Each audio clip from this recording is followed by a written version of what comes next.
بسم اللہ الرحمن الرحیم الرحمن نہایت مہربان، علم القرآن جس نے قرآن کی تعلیم دی، خلق الانسان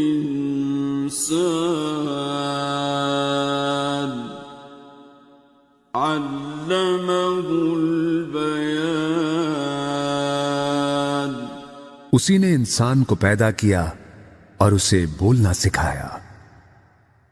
الشمس والقمر بحسبان سورج اور چاند ایک حساب کے پابند ہیں، والنجم والشجر يسجدان اور تارے اور درخت سجدہ ریز ہیں۔ والسماء رفعها ووضع الميزان آسمان کو اس نے بلند کیا اور میزان قائم کر دی، ألا تطغوا في الميزان تاکہ تم میزان میں خلل نہ ڈالو، وَأَقِيمُوا الْوَزْنَ بِالْقِسْطِ وَلَا تُخْسِرُوا الْمِيزَانَ اور انصاف کے ساتھ وزن کو ٹھیک رکھو اور تول میں کمی نہ کرو۔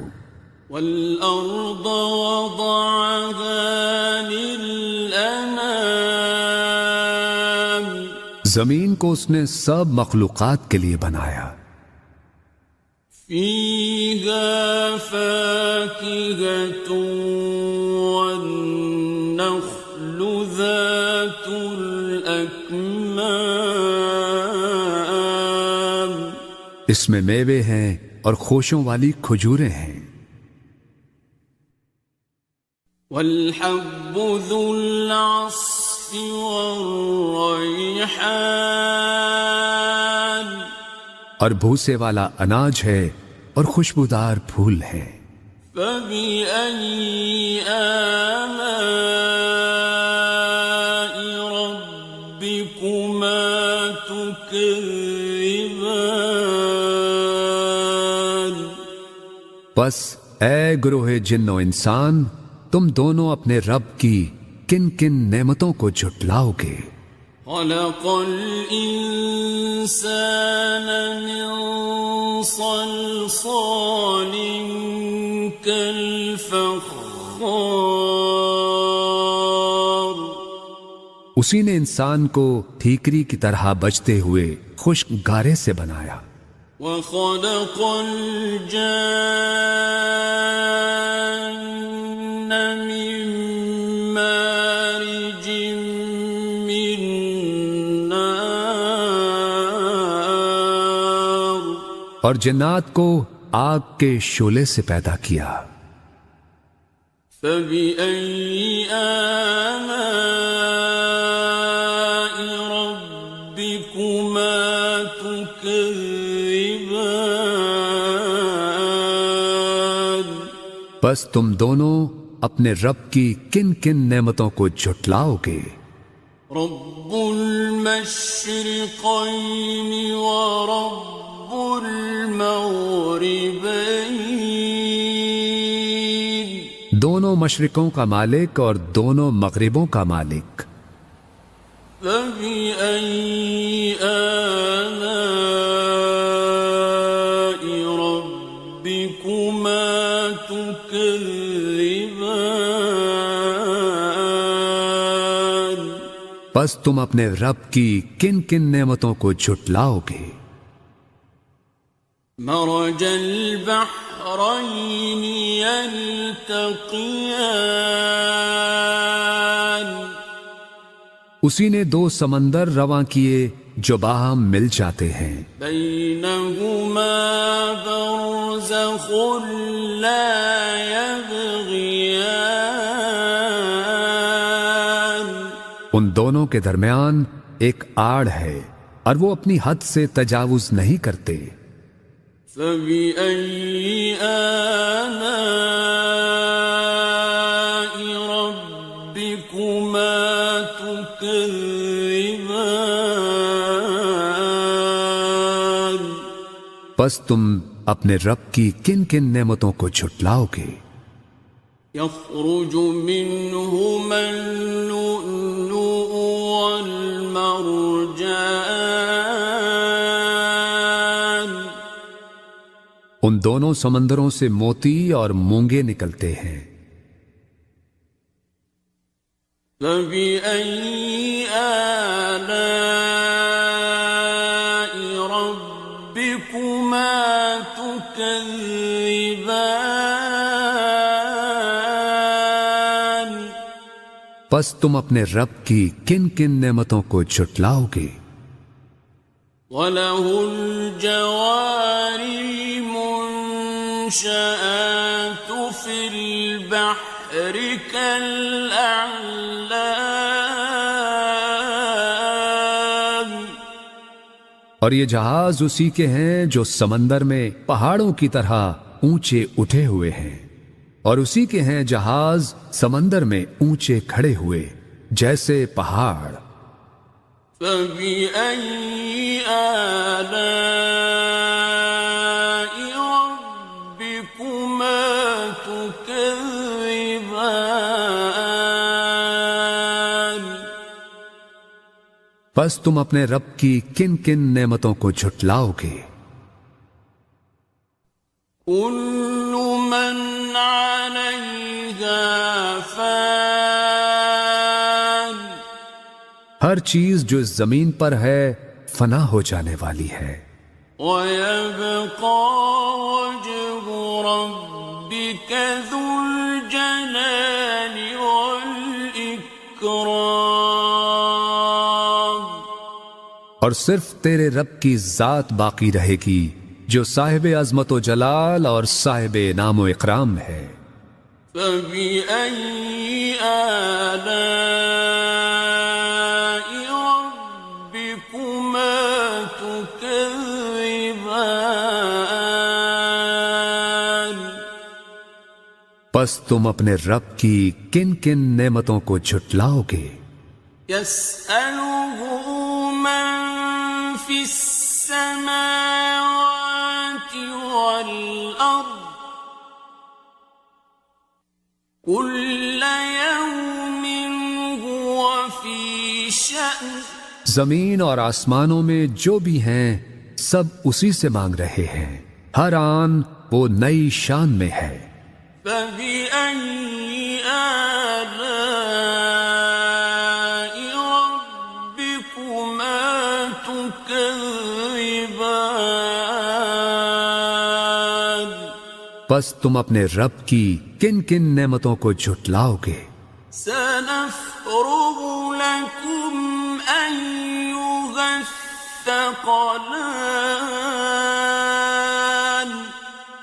اے گروہ انس و جن، ہم عنقریب تمہارے حساب کی طرف متوجہ ہوتے ہیں۔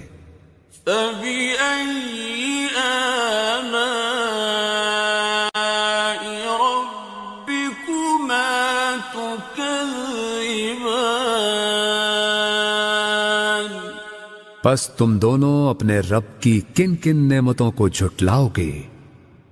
يا معشر الجن والإنس إن استطعتم أن تنفذوا من أقطار السماوات والأرض فانفذوا۔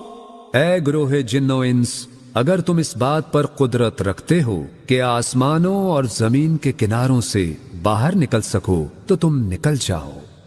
لا تنفذون إلا بسلطان۔ تم نہیں نکل سکتے بغیر اس کی اجازت کے۔ فبأي آلاء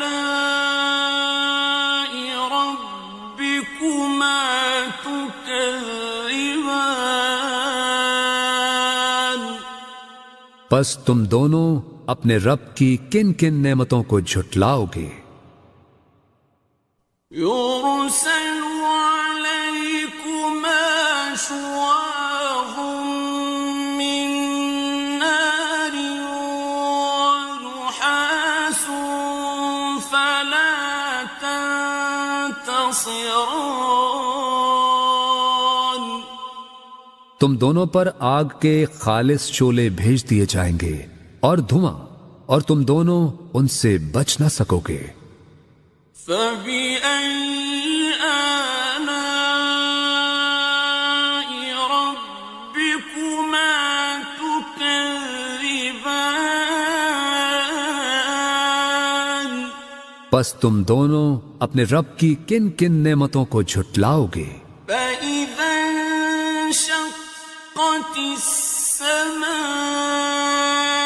فكانت وردة كالدهان پھر جب آسمان پھٹے گا اور لال چمڑے کی طرح سرخ ہو جائے گا۔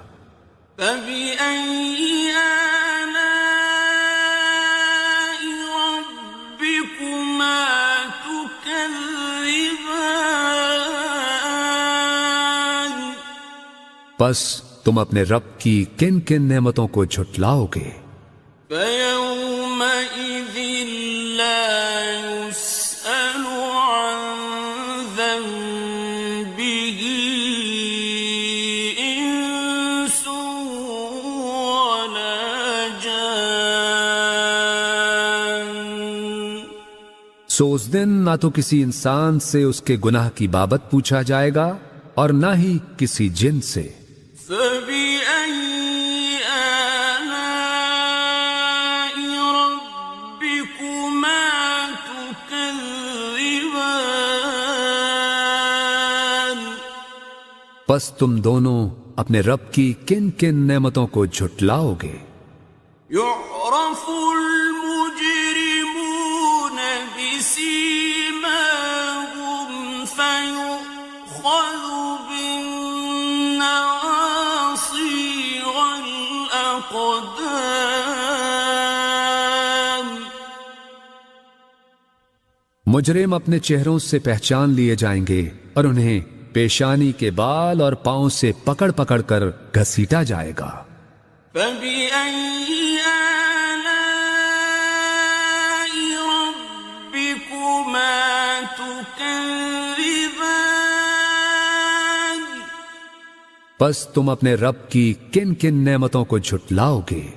هذه جهنم التي يكذب بها المجرمون یہی ہے وہ دوزخ جسے مجرم لوگ جھٹلایا کرتے تھے۔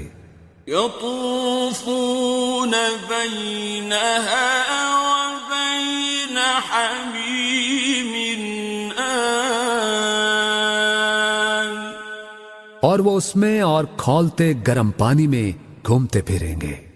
فبأي آلاء ربكما تكذبان پس تم اپنے رب کی کن کن نعمتوں کو جھٹلاؤ گے؟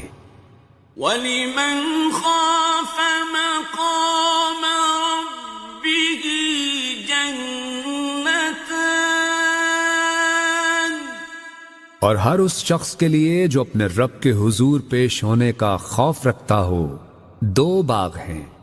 فَبِأَيِّ آلَاءِ رَبِّكُمَا تُكَذِّبَانِ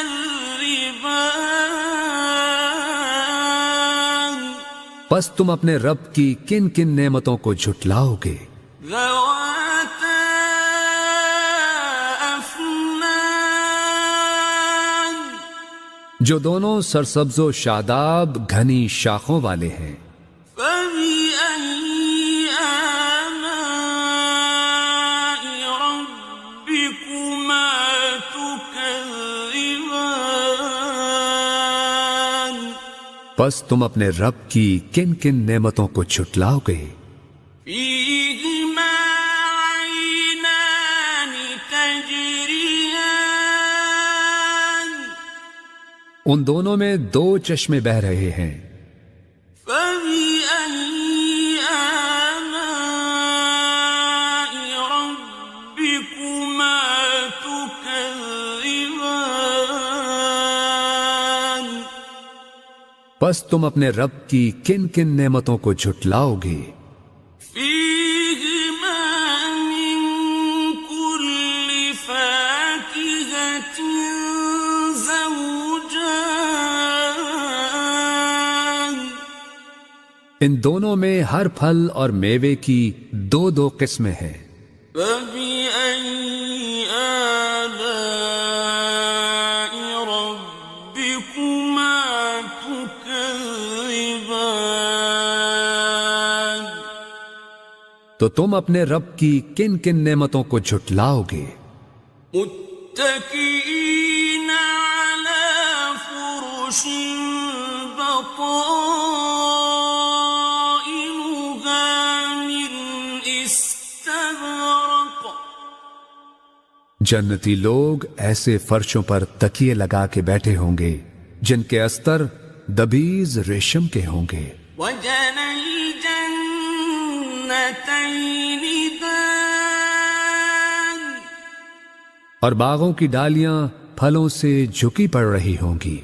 فبأي آلاء ربكما تكذبان پس تم اپنے رب کی کن کن نعمتوں کو جھٹلاؤ گے؟ فيهن قاصرات الطرف لم يطمثهن إنس قبلهم ولا جان اور ان میں نیچی نگاہ رکھنے والی حوریں ہوں گی جنہیں پہلے نہ کسی انسان نے ہاتھ لگایا اور نہ کسی جن نے۔ فبأي آلاء ربكما تكذبان پس تم اپنے رب کی کن کن نعمتوں کو جھٹلاؤ گے؟ كأنهن الياقوت والمرجان گویا وہ حوریں یاقوت اور مرجان ہیں۔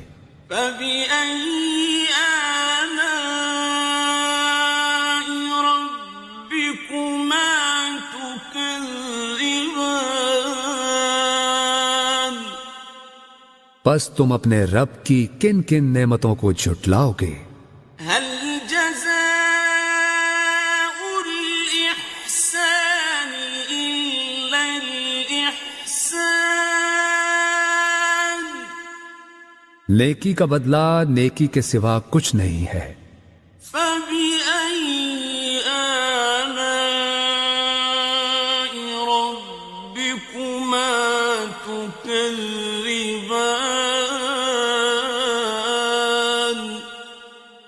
پس تم اپنے رب کی کن کن نعمتوں کو جھٹلاؤ گے؟ ومن دونهما جنتان اور ان دو باغوں کے علاوہ دو باغ اور ہوں گے۔ فبأي آلاء ربكما تكذبان پس تم اپنے رب کی کن کن نعمتوں کو جھٹلاؤ گے؟ مدهامتان گھنے سرسبز و شاداب۔ فبأي آلاء ربكما تكذبان پس تم اپنے رب کی کن کن نعمتوں کو جھٹلاؤ گے؟ فيهما عينان نضاختان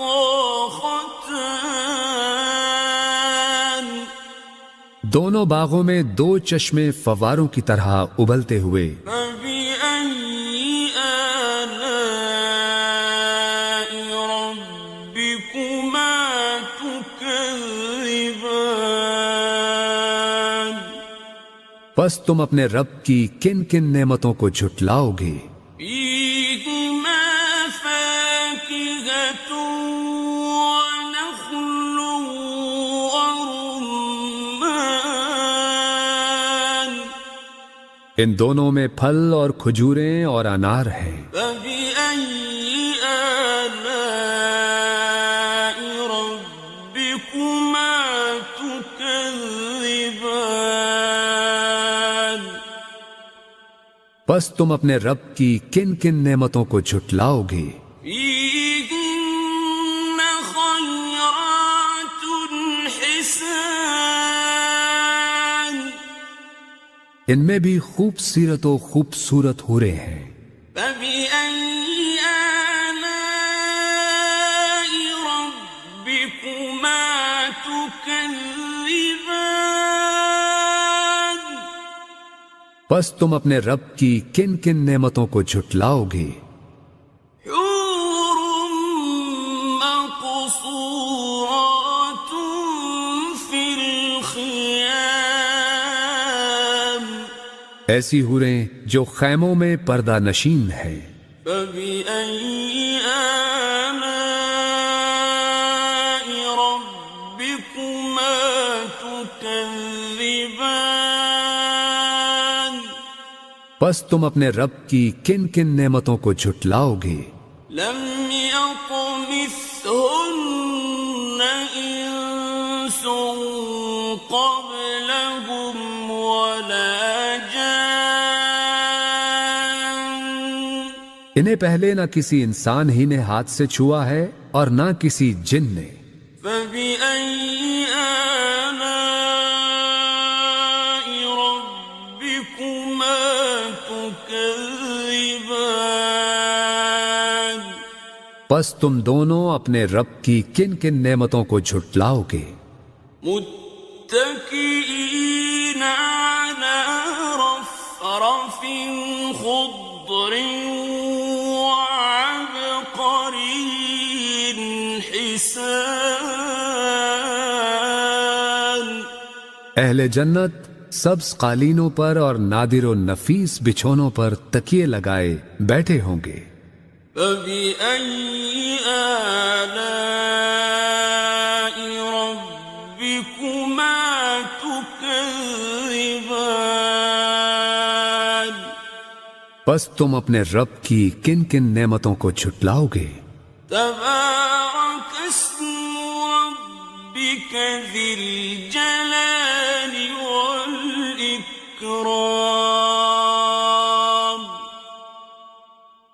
بڑا بابرکت ہے تیرے رب کا نام، بڑائی والا اور عظمت والا. بسم الله الرحمن الرحيم ياسين والقرآن الحكيم إنك لمن المرسلين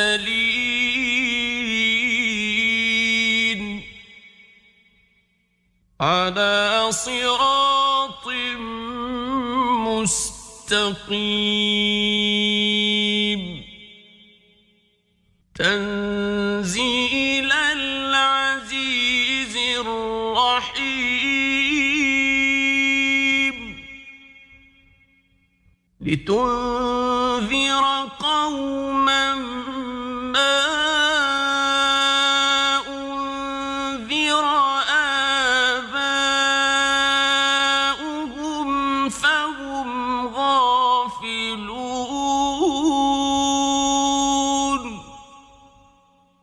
لقد حق القول على أكثرهم فهم لا يؤمنون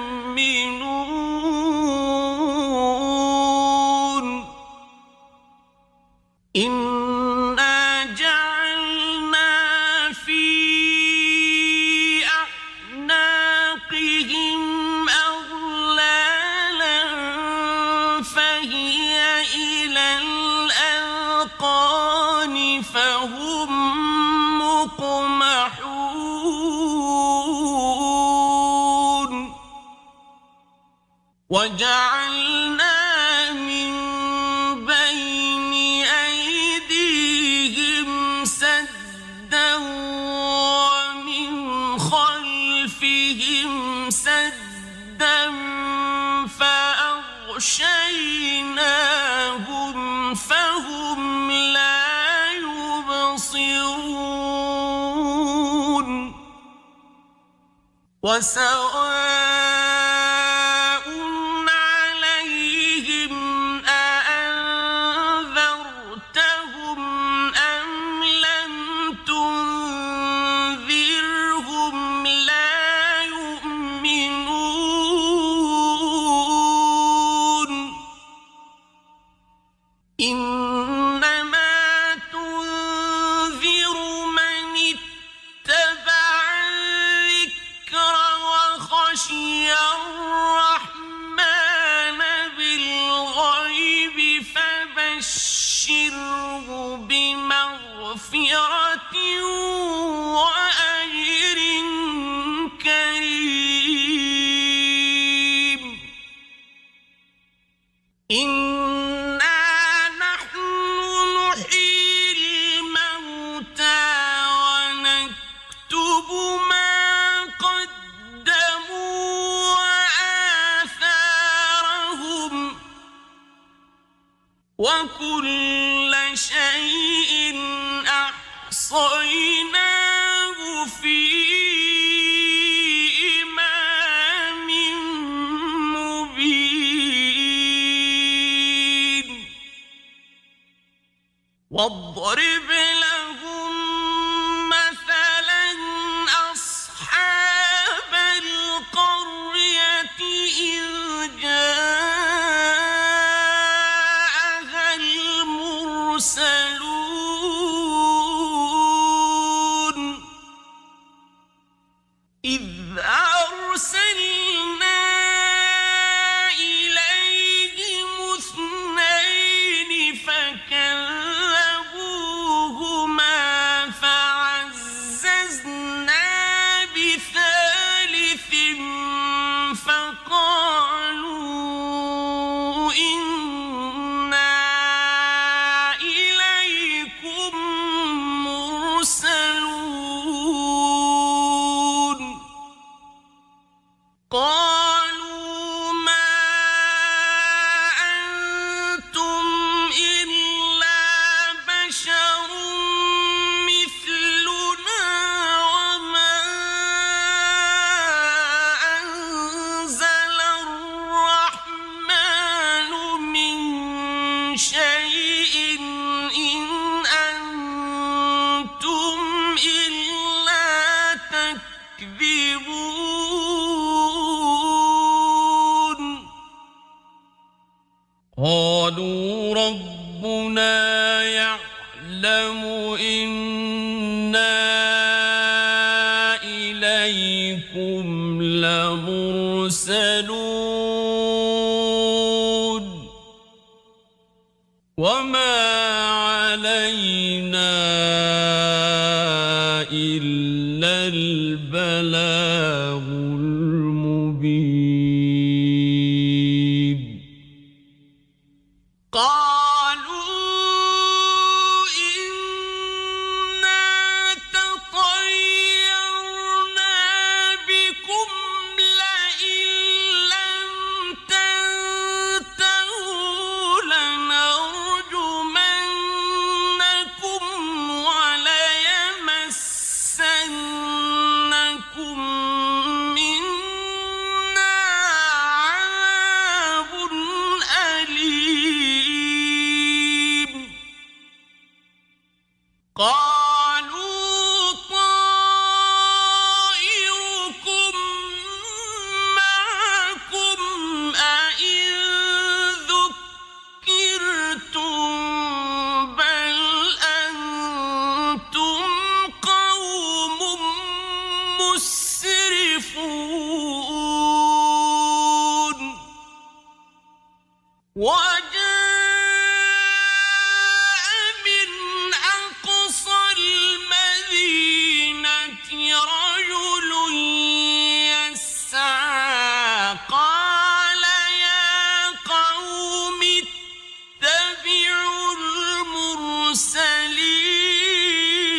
وما لي لا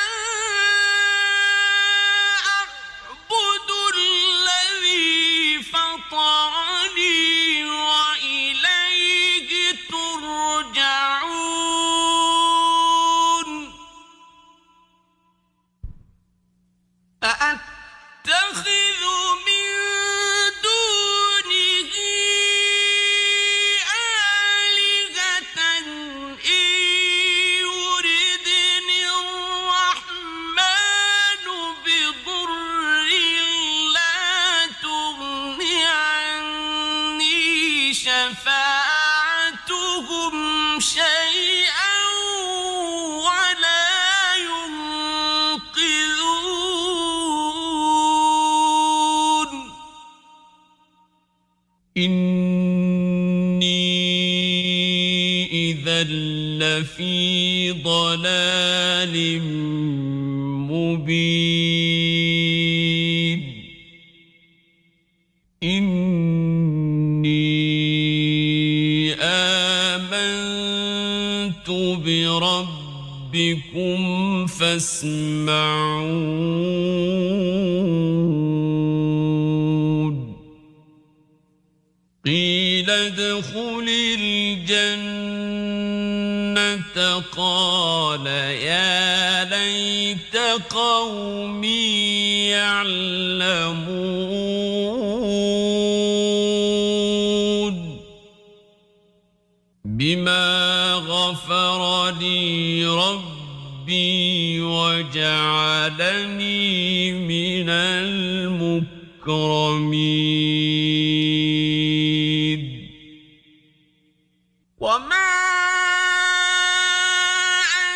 أنزلنا على قومه من بعده من جند من السماء وما كنا منزلين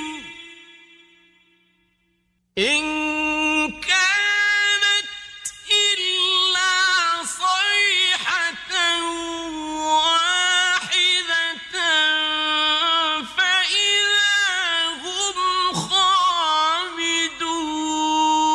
خامدون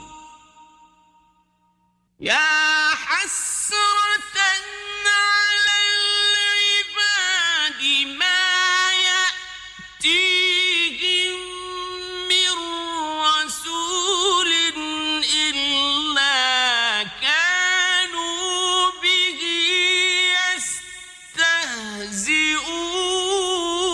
يستهزئون ألم يروا كم أهلكنا قبلهم من القرون أنهم إليهم لا يرجعون وإن كل لما جميع لدينا محضرون وآية لهم الأرض الميتة أحييناها وأخرجنا منها حبا فمنه يأكلون وجعلنا فيها جنات من نخيل وأعناب وفجرنا فيها من العيون ليأكلوا من ثمره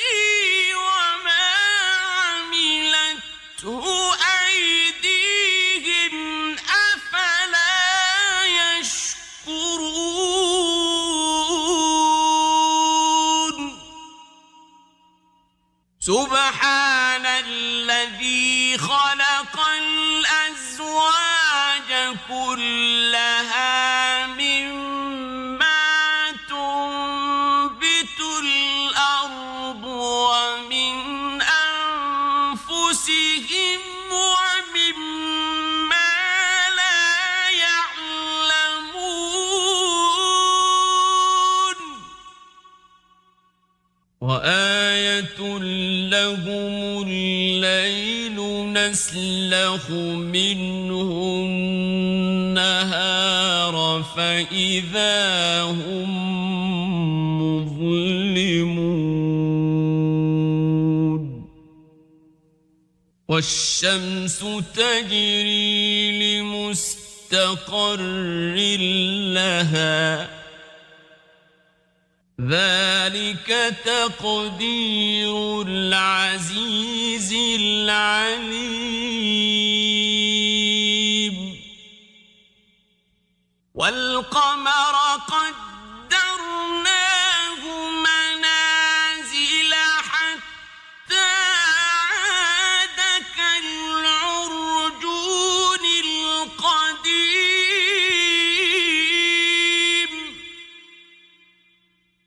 لا الشمس ينبغي لها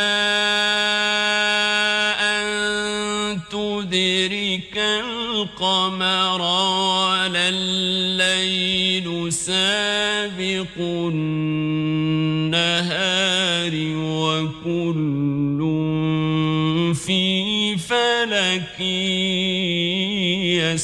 يسبحون وآية لهم أنا حملنا ذريتهم في الفلك المشحون وخلقنا لهم من مثله ما يركبون وإن نشأ نغرقهم فلا صريخ لهم ولا هم ينقذون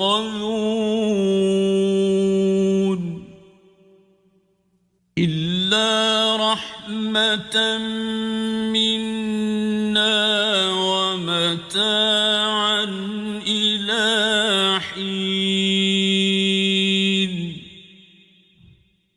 وإذا قيل لهم اتقوا ما بين أيديكم وما خلفكم لعلكم ترحمون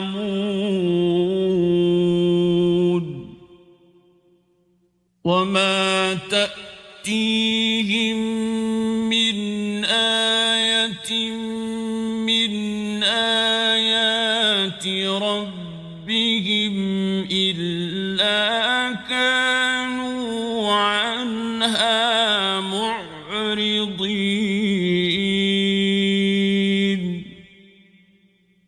وإذا قيل لهم أنفقوا مما رزقكم الله قال الذين كفروا للذين آمنوا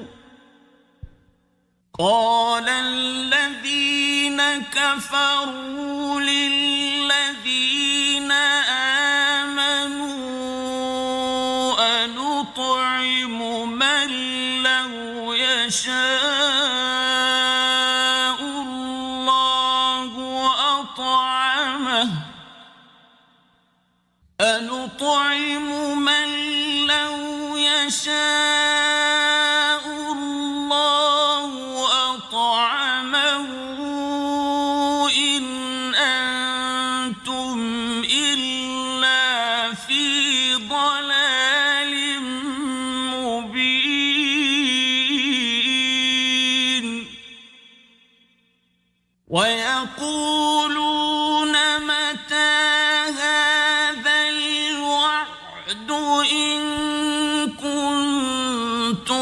صادقين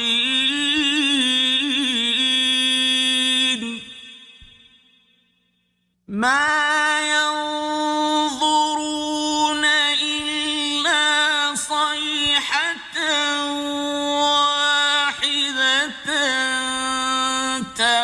تأخذهم وهم يخصمون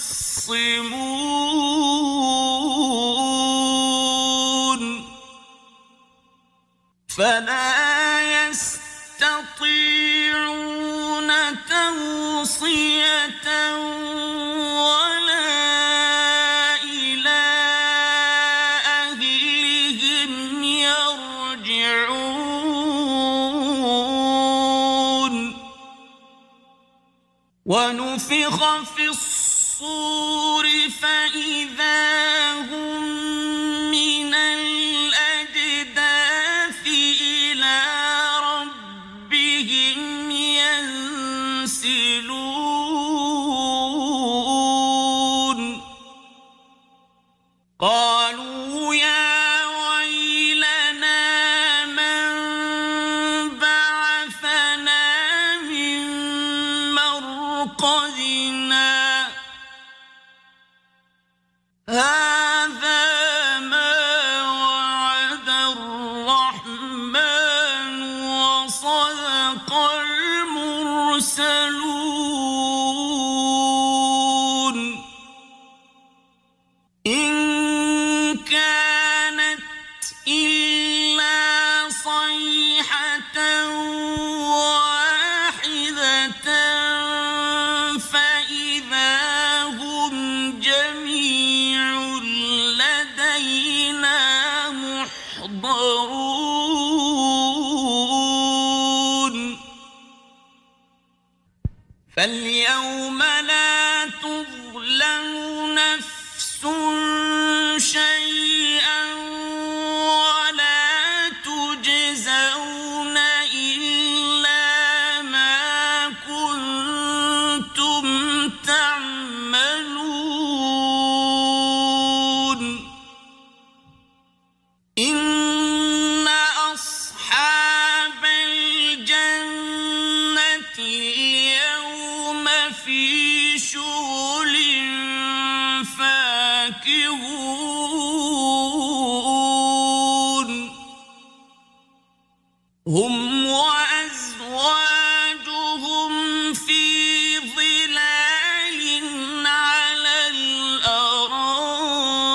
الأرائك متكئون لهم فيها فاكهة ولهم ما يدعون سلام قولا من رب رحيم وامتازوا اليوم أيها المجرمون ألم أعهد إليكم يا بني آدم ألا تعبدوا الشيطان إنه لكم عدو مبين وأن اعبدوني هذا صراط مستقيم ولقد أضل منكم جبلا كثيرا أفلم تكونوا تعقلون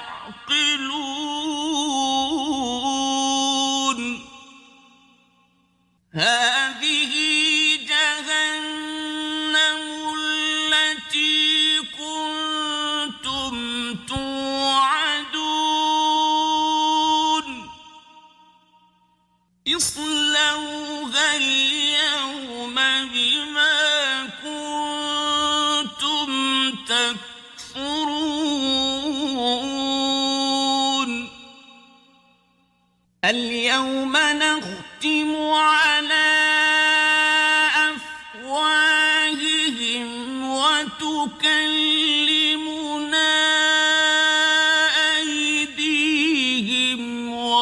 تشهد أرجلهم بما كانوا يكسبون ولو نشاء لطمسنا على أعينهم فاستبقوا الصراط فأنى يبصرون ولو نشاء لمسخناهم على مكانتهم فما استطاعوا مضيا ولا يرجعون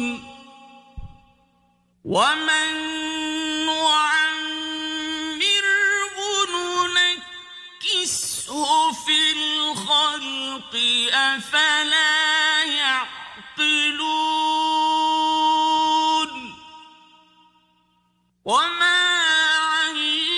علمناه الشعر وما ينبغي له إن هو إلا ذكر وقرآن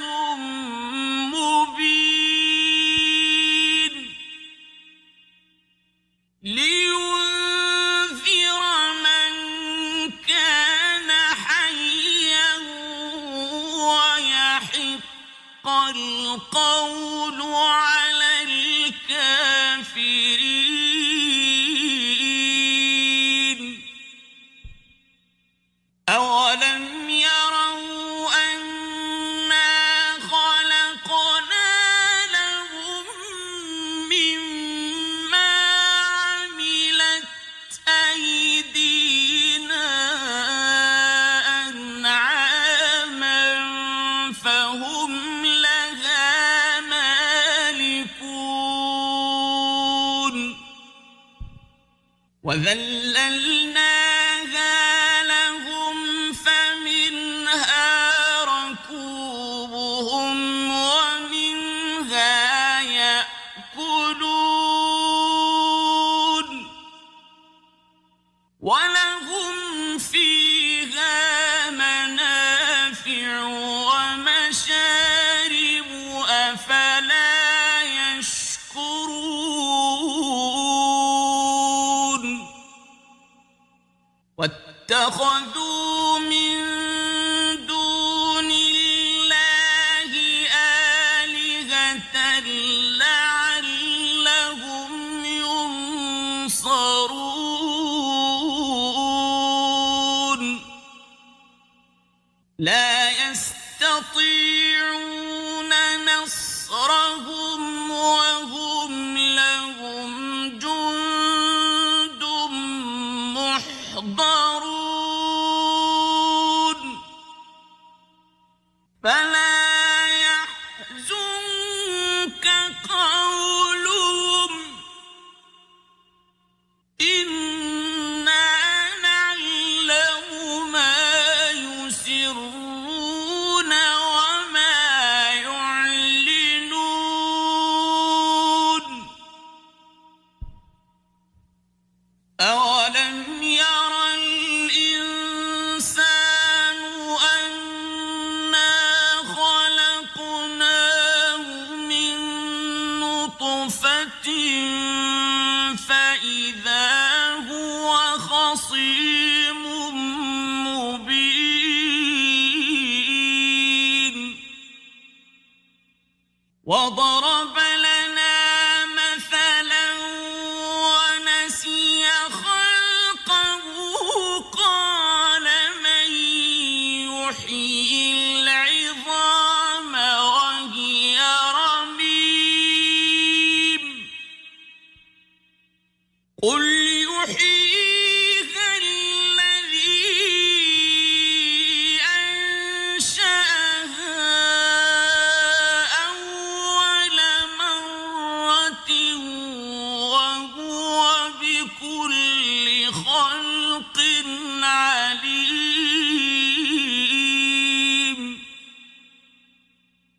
الذي جعل لكم من الشجر الأخضر نارا فإذا أنتم منه توقدون أوليس الذي خلق السماوات والأرض بقادر على أن يخلق مثلهم بلى وهو الخلاق